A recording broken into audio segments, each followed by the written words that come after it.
જામનગર પિરોટેન ટાપુ પર ઊભા કરી દેવાયેલા ગેરકાયદેસર દબાણોના અતિક્રમણ સામે તંત્રની નક્કર કાર્યવાહી। અંદાજે 4000 ચોરસ ફૂટમાં ફેલાયેલા ધાર્મિક દબાણો પર તંત્રનું બુલડોઝર ફર્યું। વહીવટી તંત્ર દ્વારા ચુસ્ત પોલીસ બંદોબસ્ત સાથે ગુપ્ત ઓપરેશન પાર પાડ્યું। મુખ્યમંત્રી ભૂપેન્દ્ર પટેલના નેતૃત્વમાં રાજ્યમાં આ પ્રકારના ગેરકાયદેસર દબાણો પર ઝીરો ટોલરન્સની નીતિ દેશની સુરક્ષા અને સમુદ્રી જીવસૃષ્ટિ માટે અત્યંત મહત્વપૂર્ણ એવા પિરોટેન ટાપુ પર થયેલા ગેરકાયદેસર દબાણોને દૂર કરવા માટે તંત્ર દ્વારા નક્કર કાર્યવાહી કરવામાં આવી છે।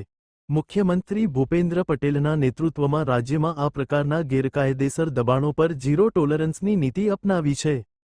પિરોટેન ટાપુ પર અંદાજે 4000 ચોરસ ફૂટમાં ફેલાયેલા ધાર્મિક સ્થળોનું અતિક્રમણ દૂર કરવામાં આવ્યું છે।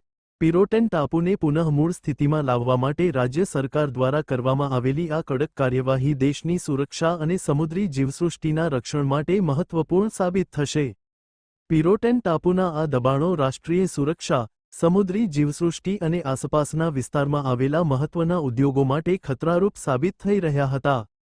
આ કડક કાર્યવાહી પાછળના કારણો: રાષ્ટ્રીય સુરક્ષા: પિરોટેન ટાપુ પાસે 5 એસપીએમ આવેલા છે, જેનાથી દેશનો 60% ક્રૂડ ઓઇલનો પુરવઠો સપ્લાય થાય છે।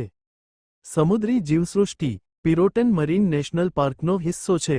અહીંના કોરલ જેવા સમુદ્રી જીવોને ગેરકાયદેસર દબાણોને કારણે ખૂબ મોટું નુકસાન થતું હતું। લોકોની અવરજવર: અતિક્રમણને કારણે લોકોની અવરજવર વધી જતા રાષ્ટ્રીય સુરક્ષા માટે ગંભીર પ્રશ્નો ઊભા થઈ રહ્યા હતા।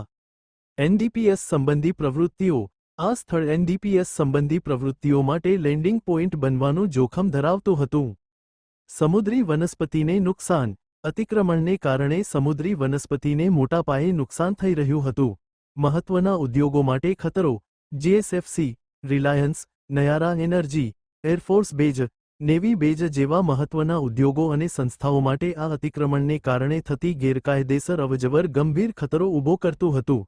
આ કાર્યવાહી દ્વારા પિરોટેન ટાપુને ફરીથી તેની મૂળ સ્થિતિમાં લાવવાનો પ્રયાસ કરવામાં આવશે અને આ સાથે દેશની સુરક્ષા અને સમુદ્રી જીવસૃષ્ટિનું રક્ષણ કરવામાં આવશે।